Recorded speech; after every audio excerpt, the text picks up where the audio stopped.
নমস্কার বন্ধুরা, job updates and news চ্যানেলের পক্ষ থেকে তোমাদের সকলকে জানাই স্বাগত। তো বন্ধুরা, আজকে আমি কথা বলবো পশ্চিমবঙ্গ সরকারের পক্ষ থেকে বের হওয়া একদম একটি নতুন আপডেট নিয়ে তোমাদের সাথে আলোচনা করব, যেখানে তোমরা দেখতে পাবে সম্পূর্ণ স্থায়ী পোস্টে মানে সরকারি চাকরি এবং সম্পূর্ণ পার্মানেন্ট পোস্টে নিযুক্ত করানো হচ্ছে। এবং এখানে তোমরা রাজ্যের প্রত্যেকটি জেলা মানে 23 জেলার যে কোনো প্রান্ত থেকেই ছেলে মেয়ে প্রত্যেকেই আবেদন করতে পারবে। তো এই অপরচুনিটিটা মানে এই যে তোমাদের সুযোগটা একেবারেই হাতছাড়া করো না। এরকম অপরচুনিটি তোমাদের কিন্তু বারবার আসবে না। তাই সম্পূর্ণ ভিডিও যদি তোমরা দেখো তাহলে তোমরা অ্যাপ্লাই প্রসেস সহ যাবতীয় জেড সমস্ত ডিটেলস জানতে পারবে। কিন্তু ডিটেলস বলার আগে প্রত্যেকের কাছে আমি একটাই রিকোয়েস্ট জানাবো, যারা এখনও আমাদের এই চ্যানেলটিকে সাবস্ক্রাইব করোনি তারা ঝটপট চ্যানেলটিকে সাবস্ক্রাইব করে পাশে থাকা বেল আইকনটি ক্লিক করে দাও, যাতে করে পরবর্তী সমস্ত ইনফরমেশান পেয়ে যেতে পারো। তো চলো বন্ধুরা, আর দেরি করব না, এবার অফিসিয়াল নোটিশ নিয়ে বিস্তারিত আলোচনা তোমাদের সাথে শুরু করব।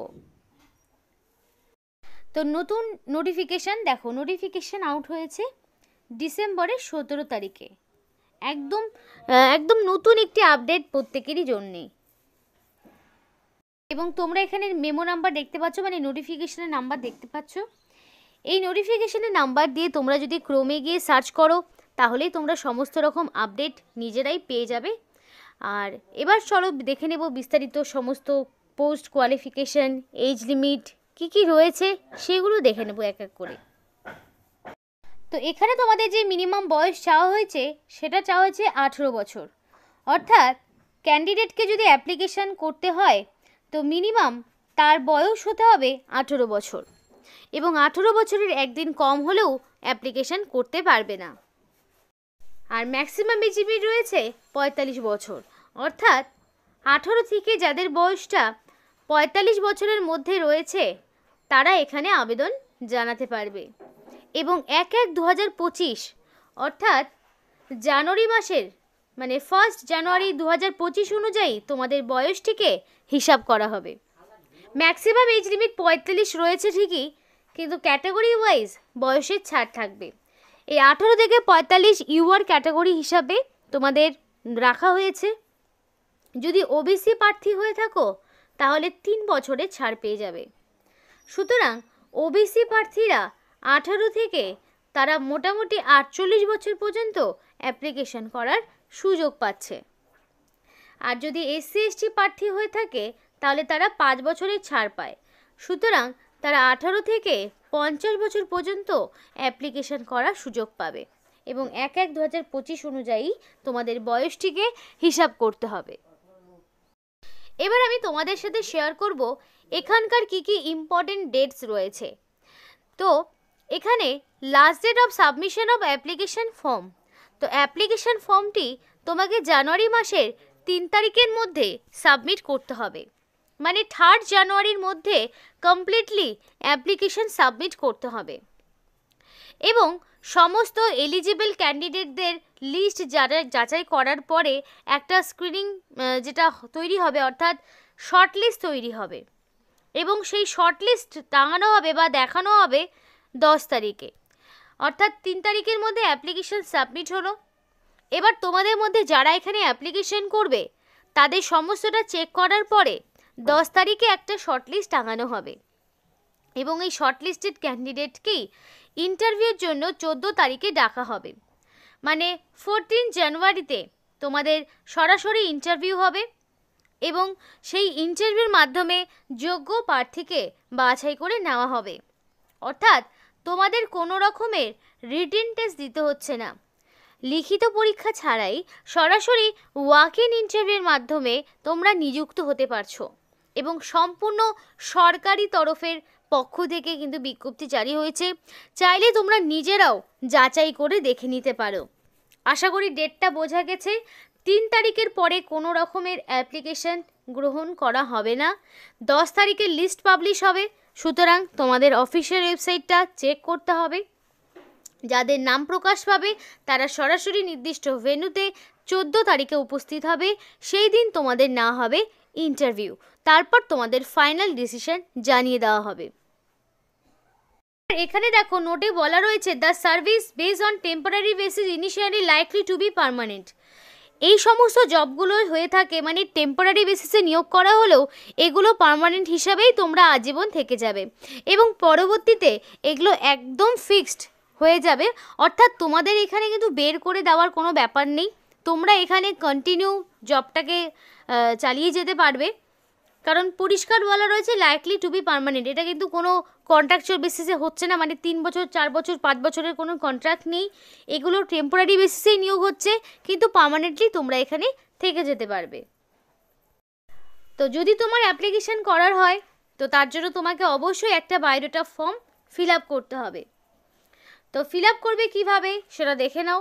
অ্যাপ্লিকেশন ফর্মটি ফিল আপ করবে, তো এখানে অ্যাপ্লিকেশন ফর্মটি যখন ফিল আপ করবে কোনো রকম যাতে ভুল ত্রুটি কিছু না ঘটে, কারণ এখানে যদি তোমাদের কোনো রকম মিস্টেক হয় তাহলে কিন্তু সংশোধনের কোনো জায়গা নেই, যেহেতু অফলাইন অ্যাপ্লিকেশন।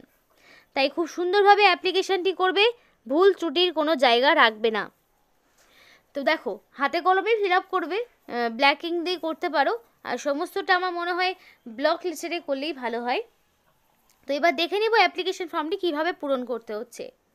তো বায়োডাটা ফর্মটি যে পূরণ করবে, তো দেখো ফার্স্টে নেম অফ দ্য অ্যাপ্লিকেন্ট, অর্থাৎ ক্যান্ডিডেটদের নাম তোমাদের এখানে দিতে হবে, নিজেদের নাম এখানে বসাবে এবং এখানে তোমার নাম বয়স যা কিছু দেবে সেটা যাতে মাধ্যমিক বা তার সমতুল্য পরীক্ষায় যে নাম বা বয়স রয়েছে সেটাই তোমাকে বসাতে হবে।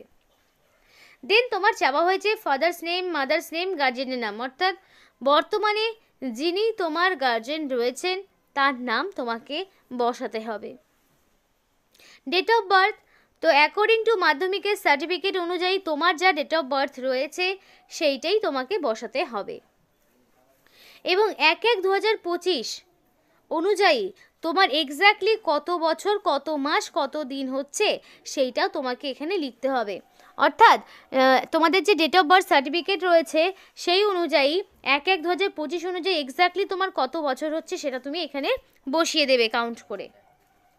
তারপর তোমাদের রেসিডেন্সিয়াল অ্যাড্রেস চাওয়া হয়েছে, পার্মানেন্ট রেসিডেন্সিয়াল অ্যাড্রেস।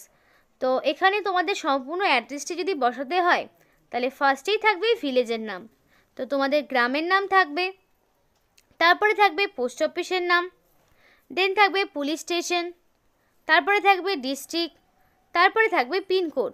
তো ওভারঅল সমস্ত রকম অ্যাড্রেসটি পার্মানেন্ট রেসিডেন্সিয়াল অ্যাড্রেসের ঘরে বসিয়ে দেবে। তারপরে প্রেজেন্ট অ্যাড্রেস ফর কমিউনিকেশন, তো যদি কারোর পার্মানেন্ট অ্যাড্রেস এবং প্রেজেন্ট অ্যাড্রেস ডিফারেন্ট হয়ে থাকে তাহলে তুমি ডিফারেন্ট ইনফরমেশান ইনপুট করবে, আর যদি কারোর সেম ইনফরমেশান হয়ে থাকে তাহলে সেমটাই তোমাকে দিতে হবে। এবার দেখো কন্ট্যাক্ট নাম্বার রয়েছে, মেল আইডি রয়েছে, তো অবশ্যই ভ্যালিড কন্ট্যাক্ট নাম্বার দেবে, কারণ কি সিলেকশন প্রসেসের মানে যা কিছু ইনফরমেশান তোমরা এখানেই পেয়ে যাবে। তারপরে দেখো মেল আইডি, তো অবশ্যই ভ্যালিড মেল আইডি দেওয়ার চেষ্টা করবে, যাতে করে যদি কোনো রকম মেল আসে তাহলে যাতে তোমরা সেই মেলটা পেয়ে যাও। দেখা গেল শর্টলিস্টেড ক্যান্ডিডেটকে মেলের মাধ্যমে এই সমস্ত ইনফরমেশন পাঠানো হচ্ছে।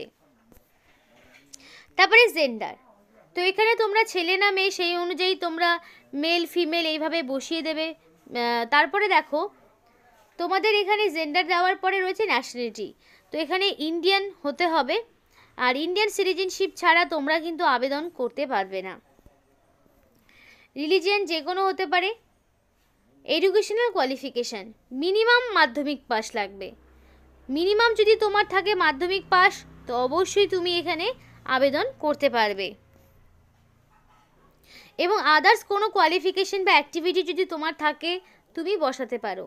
এক্সপিরিয়েন্স যদি থাকে দেবে, যদি না থাকে দেওয়ার প্রয়োজন নেই। এবং সমস্ত রকম সাবমিশন করার ক্ষেত্রে সাপোর্টিভ এসেনশিয়াল ডকুমেন্টসগুলো দিতে হবে এবং লাস্টের দিকে তোমাকে একটা সিগনেচার করতে হবে, অবশ্যই ফুল সিগনেচার করবে, রানিং হ্যান্ডরাইটিংয়ে ফুল সিগনেচার করবে, তার পাশাপাশি ডেটও থাকবে। এবার তোমাদের একটা কথা বলি, এখানে কি কি ডকুমেন্টস তুমি দেবে তো লিস্ট করে নাও। ফার্স্টেই তোমাকে দিতে হবে এজ প্রুফ। তো এজ প্রুফ হিসাবে মাধ্যমিকের অ্যাডমিট তুমি দিতে পারো। দেন তোমাকে যেটা দিতে হবে অ্যাড্রেস প্রুফ। অ্যাড্রেস প্রুফ হিসাবে তুমি চাইলে আধার কার্ড, ভোটার আইডি এগুলো দিতে পারো। আর তারপরে তোমাকে এখানে যেটা দিতে হবে সেটা হলো তোমাদের সমস্ত রকম কাস্ট সার্টিফিকেট যদি কিছু থাকে, এসসি এসটি ওবিসি যদি কিছু কাস্ট সার্টিফিকেট থেকে থাকে তাহলে সেই কাস্ট সার্টিফিকেট তোমাকে প্রোভাইড করতে হবে। দেন তোমার অল এডুকেশনাল কোয়ালিফিকেশান, সেটা মাধ্যমিকের অ্যাডমিট, মার্কশিট, সার্টিফিকেট। এখানে মিনিমাম 8 পাস যোগ্যতা চাওয়া হয়েছে, অর্থাৎ যারা মাধ্যমিক পাস করেছো তারা প্রত্যেকেই এখানে আবেদন করতে পারছো। আর যদি এক্সট্রা কোনো এক্সপিরিয়েন্স থাকে দিতে পারো, তাদের সেই সার্টিফিকেট দিতে হবে। এক্সট্রা যদি কোনো কোয়ালিফিকেশান থাকে তাহলে সেই ডকুমেন্টস দিতে হবে। তো তারপরে তোমাকে রিসেন্ট কালার পাসপোর্ট সাইজের ফটোও তোমাকে দু কপি এখানে দিতে হবে দিয়ে, এবং সমস্ত ডকুমেন্টসগুলোকে সেলফ অ্যাটাস্টেড করবে। সেলফ অ্যাটাস্টেড বলতে প্রত্যেকটি ডকুমেন্টসের নিচে তোমার নাম থাকবে, সিগনেচার করে ডেট দিয়ে দিবে, তাহলে সেলফ অ্যাটাস্টেড কমপ্লিট। তো ডকুমেন্টসগুলোকে এই অ্যাপ্লিকেশন ফর্মের সাথে ভরে একটি মুখবন্ধ খামে ভরবে, তারপর পাঠিয়ে দেবে নির্দিষ্ট ঠিকানায়।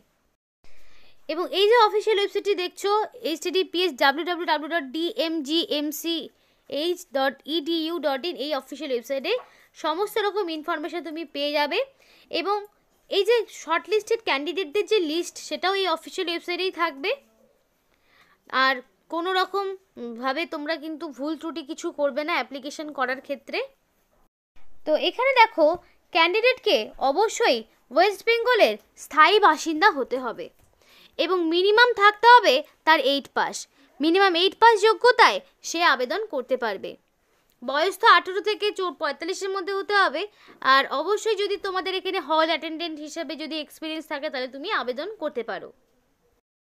এবং যে সমস্ত ডকুমেন্টস তোমাদেরকে দিতে বললাম এক্স্যাক্টলি সেই সমস্ত ডকুমেন্টসগুলোই দিতে হবে।